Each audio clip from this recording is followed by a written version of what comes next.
Hello and welcome to today's webinar on Sri Lankan economic crisis and lessons for Pakistan. My name is Gulrukh Nafees and I work as a research associate at the Center of Law and Security. For the session today, I'll also be joined by Executive Director, Center for Law and Security, Mr. Rehman Azhar. Today we have two very esteemed speakers on the panel with us. Ms. Seema Elahi, she is a career diplomat with wide-ranging experience in the Foreign Service of Pakistan, who also served as a High Commissioner in Sri Lanka, and Dr. Usman Chauhan, who is an international economist and academic. Currently, he serves as Director of Economics and National Development at Center of Aerospace and Security Studies. Welcome and thank you for joining me for the webinar. Sri Lanka is the first domino to have fallen prey to the global debt crisis. However, a number of other low and middle income economies are anticipated to meet similar fate. However, most of the problems for Sri Lanka emerged since 2009, because from 2009 onwards there was an increase in its overall debt. So in that regard, I would like to request Ma'am Seema if she could explain some of the policy reasons, the government policies that led to an increase in the borrowing since 2009.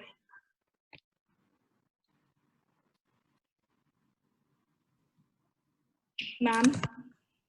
Yes. I think, thank you so much, Gul. If I may add, ma'am, since हम आपसे समझना चाहते हैं बहुत सारे लोग जो यहाँ पर हैं, I'm sure they'll be watching this webinar.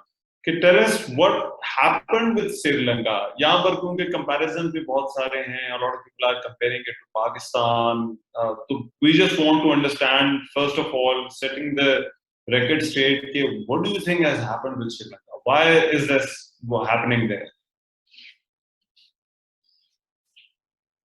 Actually, no country, including Sri Lanka, can be seen in isolation. I think सबसे पहले तो हमें ये ज़हन में रखना है. There are both external factors and internal factors that have led to the crisis right now. And if we kind of, I was thinking about it and reading up a little, and it was quite interesting that in Sri Lanka, the economic crisis has led to a political crisis. Rather, the mismanagement of the economy really has become a political crisis. हमारे यहाँ the mismanagement of politics has led to an economic crisis. So I think if we keep that framework in mind, then if I can share a few things. And also it's very interesting to see that in Sri Lanka also, their dynastic politics which have gone on, the same political family, the Rajapaksa family, has kind of dominated the political scene since 2009, when Sri Lanka won the war against the terrorists. At that time, they focused more on their domestic economy. They were not so eager on improving exports, etc. So इनकी balance of payments तो तब से मसला कर रही थी. But what happened later is that, but the good thing politically was when they used their dynasty, one can call it that, and that time Mahinda Rajapaksa, who was now the prime minister, was at that time the president. And he was very popular, especially among the Sinhalese masses, because he had won the war against terrorism, against the Tamil Tigers, and therefore felt everything is ours. And he went in for 2 terms, etc. So what has happened now that, what you're asking is, what has happened now that has brought Sri Lanka down to this point? One, the president is now the brother of Mahinda Rajapaksa, who's Gotabaya Rajapaksa, who does not, in my humble opinion, have the same kind of political or acumen or the economic expertise to be leading a country in the same way. He used to be an ex-army person. He went away to the US and was defense secretary actually in the Rajapaksa's term as president. So when COVID-19 hit, and two things happened actually. COVID-19 along with the April 19 bombings, if you remember, on the churches and on hotels. And tourism is a very big contributor. Some say the third largest, some say the fifth largest contributor to the Sri Lankan economy. 12% of GDP, it went up to contributing 12% of GDP. So services sector is a very major sector in the Sri Lankan economy. That got badly hit both because of COVID-19 and because of these bombings. So tourism suddenly plunged. इनकी foreign exchange earnings ज़्यादातर tourism से आती हैं या remittances से आती हैं. So that took a hit. When that took a hit, the foreign exchange reserves started going down. When they started going down, and as it is, Sri Lanka was coming into a crisis, balance of payments issues, there were knee-jerk reactions on the part of the government. One was tax cuts, because they thought, क्योंकि ये गोता आया इस पे था कि मैं inflation control करूँगा, I will give relief to the people. So he cut down taxes. He cut down the value-added tax, and he also, I have the figure somewhere, but I think it's more important to understand what he did. And he also decided कि जी हमने foreign exchange अपना conserve करना है, नहीं खर्च करना, so he stopped importing chemical fertilizers. Now, when he started, although he reversed this decision, but when he did that, it immediately impacted the farmers, because tea and rubber are big exports of Sri Lanka. So not only did the exports shrink even further, even the farmers suffered very badly. They slipped into rural poverty. And ये जितना फिर crisis हुआ है, these two very bad decisions and knee-jerk decisions actually. अच्छा, ये देखिए वो एक बात जो कही जाती है कि the crisis did not happen overnight. Often या बहुत देर से जो situation develop हो रही थी. लेकिन एक चीज as a student of politics that I want to understand from you. I remember 2016-17 में I happened to go to Sri Lanka. और श्रीलंका उस वक्त एक मॉडल के तौर पर है वो it was being pitched या it was being talked about कि insurgency से मुल्क कैसे निकलते हैं, you know, it can be learned from Sri Lanka. तो ये dynastic politics जो है वो पहले भी वहां पे थी. Tourism, yes, in parts and bits it was there, but recently it flourished right before COVID, you said. तो ये जो wrong economic decisions थी और dynastic politics थी and the dependence on tourism, ये तो as I understand it was already there. तो अभी triggering factors आपको क्या लगता है क्या बने? कुछ immediate decisions थी, economic decisions, wrong economic decisions that suddenly Sri Lanka went into that down the lane, या फिर आपको भी ये लगता है कि ये काफी अरसे से ये हो रहा था and then it becomes like a sort of boiling point जो हम अभी हम देख रहे हैं? I think the latter is true. कि ये काफी देर से हो रहा था. इनके foreign exchange reserves नीचे जा रहे थे. But the fact that, you know, suddenly when you are already ailing and then you get shocks like both the COVID-19, the terrorist attacks, and don't forget more recently the Russian invasion of Ukraine, because that has affected fuel prices, it's affected food prices, it's affected fertilizer prices. Suddenly it has come to a head. What is very interesting this time that one has observed, and I've been speaking more like exchanging notes with friends who are in Sri Lanka. And, you know, some of them say, this is a good thing that's happened. This is going to put Sri Lanka on a new path. We are now, you know, this is a paradigm shift. And they're calling it a paradigm shift because, as you probably know, the Rajapaksas have a very strong Sinhalese support base. That is what they started on. But right now, the protesters that have come out are across all religions. Sinhalese bhi hain, or Muslims bhi hain, or Tamils bhi hain, Christians bhi hain, etc.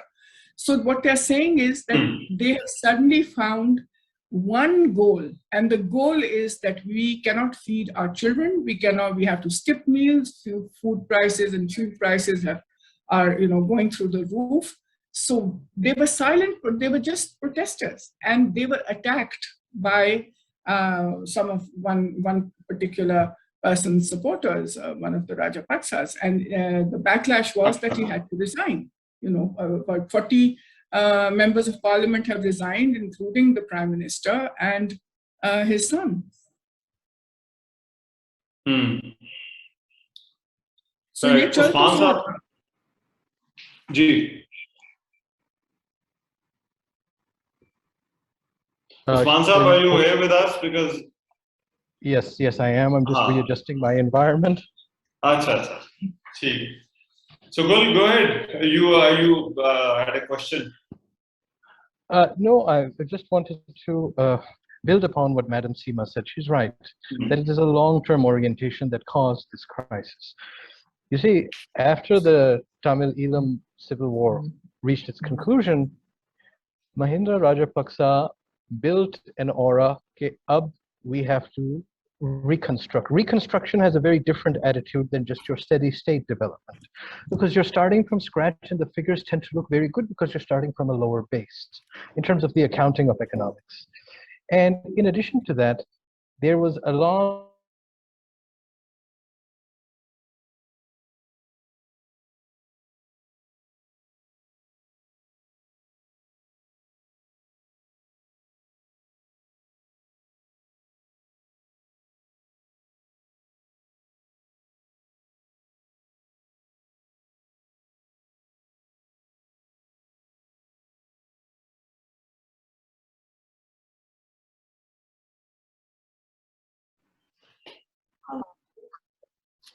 Sir, so I would like to know that what were some of the economic reasons that led to an increase in the government borrowing since 2010? It's a very good question. And as Madam Seema was saying, after the conclusion of the Civil War, you had a reconstruction effort. The development trajectory of reconstruction tends to be very different from peacetime normal development in developing countries. That is because you are starting from a lower base. And so the metrics tend to look good anyways. 6% बढ़ना इतना मुश्किल काम नहीं होता जब आप zero से शुरू करें. The point being that it was very ambitious, and the leadership leading it also claimed victory for the civil war. So they had a lot of political capital. And so what they did was that they took on leverage, meaning they borrowed from various development partners, multilateral, Japan, later on China, but initially it was the multilaterals and Japan, along with other neighboring countries. They borrowed from them and they went all out. And this is a very smart way to go about reconstruction. Can you turbocharge the economy to begin with? The problem, I understand, was not their fault. It was the exogenous factors that nobody could have seen coming. For example, the succession of 3 crises, which are the COVID pandemic, second, the supply chain crises, the shocks that have come, which are still going on, and then third is the Russo-Ukrainian conflict. With COVID, the problem was that a significant percentage of their GDP is cyclical in that it's tourist dependent. This tourism dependency was most affected because you didn't have tourists due to travel restrictions. Sri Lanka and other tourism dependent countries were disproportionately affected. For example, the Maldives lost about 30+% of GDP in 2020. Sri Lanka ka itna bura nahi tha, because they also have other sources of growth, such as their tea, their agriculture, shipping, etc. The second thing was the supply chain shocks, which make basic items very difficult to get across on time at reasonable prices. This affects Sri Lanka because they had positioned their economy towards things such as tea, they had positioned it towards tourism and so on. Basic items ki itni gunjaish nahi thi in the sense of food sufficiency, local, because that is a conservative stance to development. Can you make sure that the people are taken care of? The other one, which was a globalization mindset, progressive, is that you connect your economy to all the others, and then there's interchangeability. Interchangeability is disrupted. ये जरा समझाइएगा, because ये madam सीमा ने भी बात की और आपका बड़ा इस पर emphasis है कि रशिया यूक्रेन कॉन्फ्लिक्ट ने श्रीलंका को कैसे इम्पैक्ट किया. Like in what terms when you say Russia and Ukraine conflict has contributed towards this crisis? Well, and Russia and Ukraine play a very significant role for fundamental items in the global economy: oil, wheat, and then other things. There are, for example, 25 million tons of wheat waiting at the Odessa seaport. That was their main artery to get shipments out. And it's not just Sri Lanka. Countries like Bangladesh and Egypt are significant importers of wheat. You don't grow that much wheat, enough wheat in Egypt, for example. The same is true for Sri Lanka. It's part of their diet, but they don't produce it. And so when the prices go far up, there's much more competition for orders. And for example, Egypt is thinking about importing from Pakistan, but will Pakistan export its wheat? We have to take care of our own people. So the constraints across domestic and international obligations to meet the world market become much more tense in such environments of supply shocks and supply constraints, both for oil, which impacts the ships, as well as for wheat that the people eat. So as I understand, it was a couple of factors. Like when Pakistan is being compared with Sri Lanka, I know there are a lot of people actually who have written about it. So Pakistan and Pakistan's CPEC loans and Pakistan's external borrowing, it all relates to Sri Lanka. So do you see that relevance or not? I think it is a severe exaggeration. It is an exaggeration because even for Sri Lanka, Chinese debt is only 10% of their balance, and is also 10% of their balance sheet. Multilateral larger. It is the China factor that made it, but there are many China's development approaches negative, so they highlight, and then they draw the parallels because China and Pakistan work closely. कि यहाँ भी ऐसे हो सकता, जो कि नहीं होगा. उसकी बुनियादी वजह ये है कि Pakistan is much stronger in food sufficiency than Sri Lanka is. Sri Lanka has to import its basic things.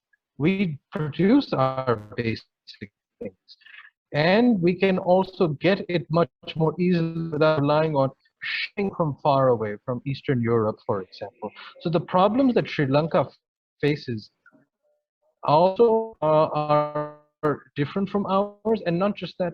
50 billion is roughly the extremity of Sri Lanka, 108 billion. But Pakistan's population is 220 million. There's Madam Civilian, 50 billion debt, 100 billion debt. So I don't see the proportion so equal, if you ask. If I can also just pitch in this, apart from the fuel and food, is the fertilizer. अच्छा madam सीमा एक चीज बताइए ये dynastic वाला कि यहाँ पर भी पाकिस्तान के साथ बड़े कंपैरिजंस किए जा रहे हैं.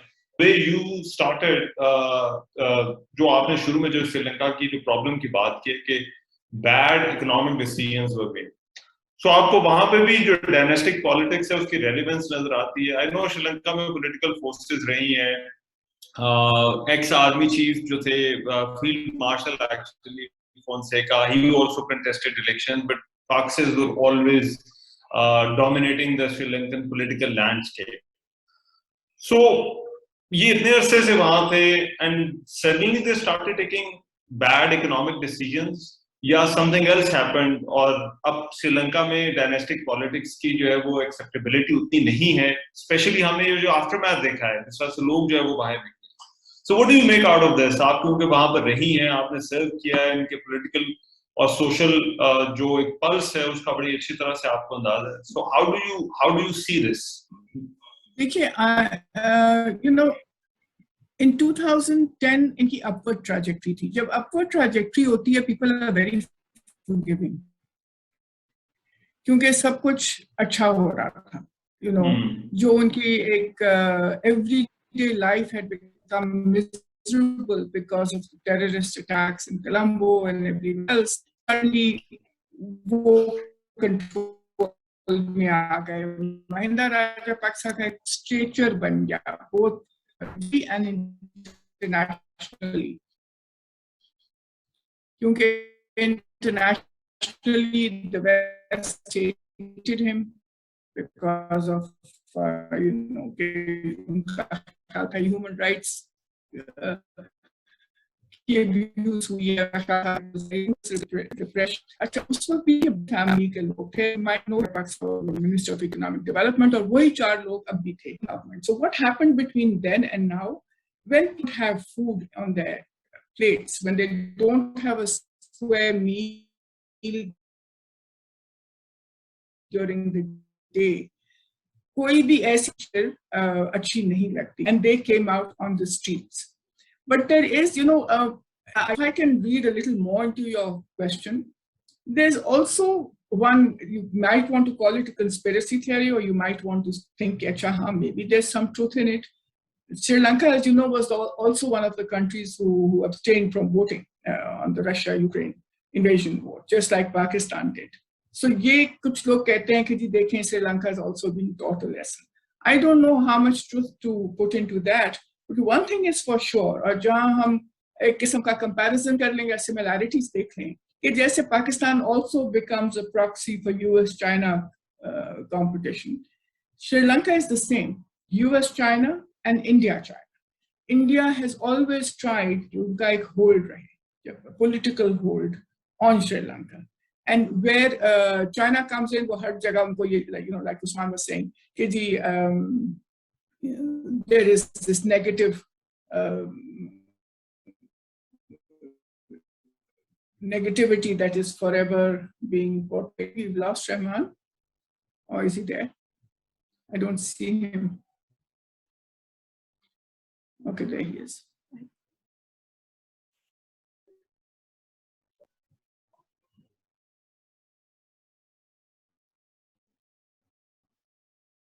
So you heard that bit, because it does become a kind of place where India and China and US-China politics also plays out in Sri Lanka, which is something similar in Pakistan, as you know. हम CPEC की बात करें, उधर हम हुम्बन टोटा की बात करें, वहाँ के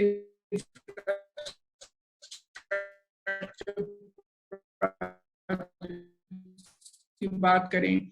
And in fact, when Mahinda Rajapaksa came, when Gotabaya, in 2019 election, he set up the project that Japan funded. These are also elements that feed into the political matrix. KG external factors yahan kitne hain? One other thing that has happened, and if you look at it from the political perspective, when they first came in, for me, it's very interesting to see that the same family jisko eulogize kiya jata tha. Mahinda Rajapaksa was like a king. I mean, he was the only excellent, nobody else could be called excellent. So he was almost worshipped kyunki itne log khush the isse. Of course, we have to keep in mind that to some extent his politics were exclusive. He was not inclusive of all the minorities. He pampered the Sinhalese Buddhists, which Gotabaya has also done. This is our support base. And when I look at Pakistan, I kind of think, you have to be inclusive in your politics. हम जैसे बलूचिस्तान को exclude करते रहते हैं willingly or unwillingly. So ये बाकी लोगों को exclude करते हैं religions को. And I think for this particular term, इनमें जो वो unity थी amongst the brothers, that cracked for some reason. It could be that, these are also rumblings that Gotabaya did not listen to his brother. Halake Mahinda is the more politically astute of them all, and he put it all together. So, kuch decisions pe apparently he was not with Gotabaya. But they went ahead. So the cracks did appear between the brothers, whereas the first time round, they not only were very unified amongst all four of them. One thing which is very important, they used to have regular meetings with a group of Indian politicians, so that so they kept the politics of it going very strongly with the economics of it, whatever they were trying to do. Right. अच्छा, मैं उस्मान साहब से, since we are going to conclude this session, Usman साहब, हमारे भी जो economic situation है उस पर बहुत ज़्यादा बात हुई है. We are not in our best of states right now.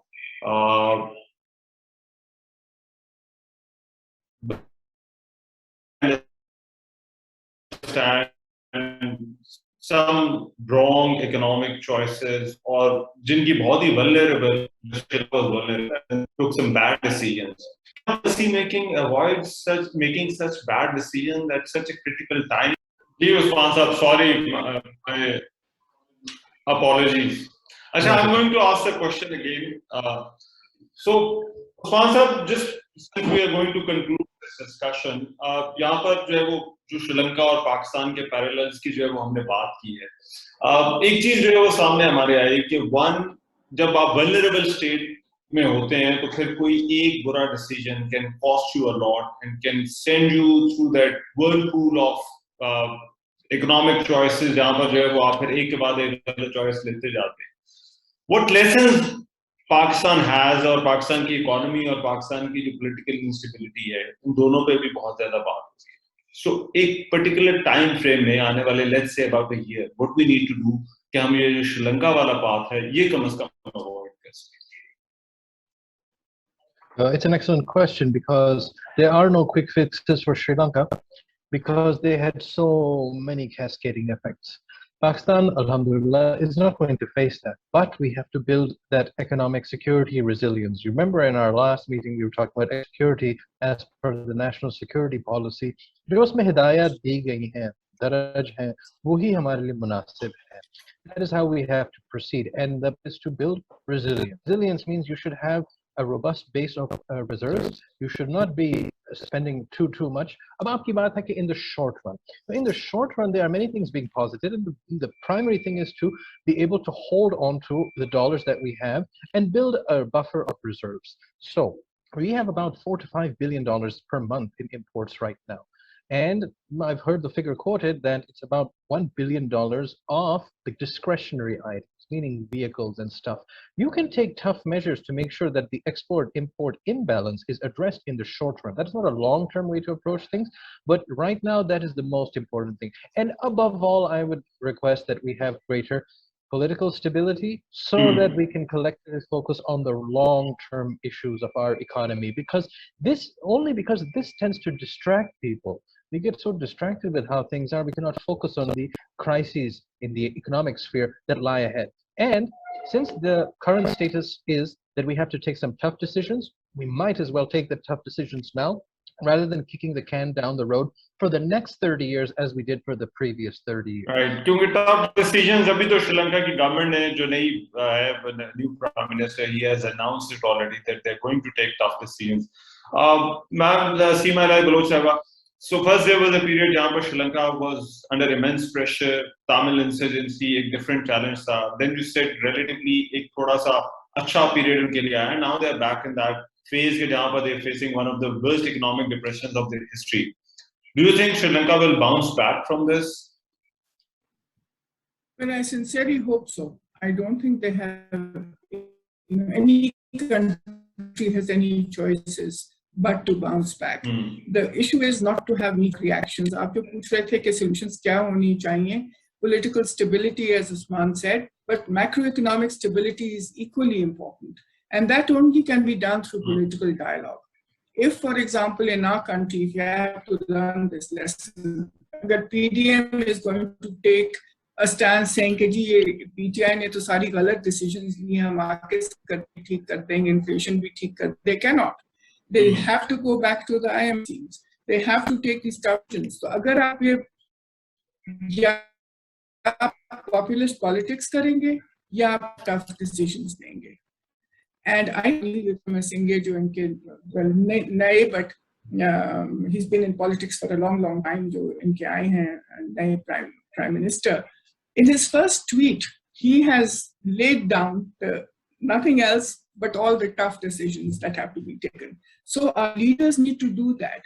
Take the people into confidence and say कि जी हमने ये करना है और इसकी वजह से हम बच सकेंगे, नहीं तो हम फिर इस रूट जाएंगे. We may not be going the Sri Lanka route in the next 2 weeks, as Usman is saying, but if we don't get our act together, there's nothing stopping us from slipping down this alley. Any nation is resilient. That is my kind of belief. The thing is, will they take these tough decisions? And will they stick with them and come out of it? I said, they're lovely people, and I have a great fondness for that country. So I sincerely hope they do. So basically, governments shying away from taking tough decisions might have to pay a bigger price. Yes. Their economies, especially. हो सकता है कि बाद में उसके हमें उसके double triple जो है वो प्राइस देनी पड़े. बिल्कुल. Or like they say, conventional wisdom, a stitch in time saves 9.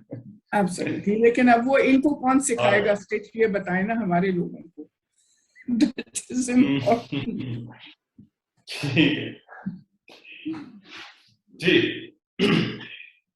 Okay, the session has come to an end. Thank you very much for joining us, Ma'am Seema, Sir Usman. It was a very insightful session. Thank you.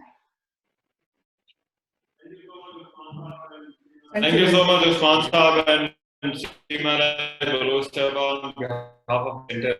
Thank you.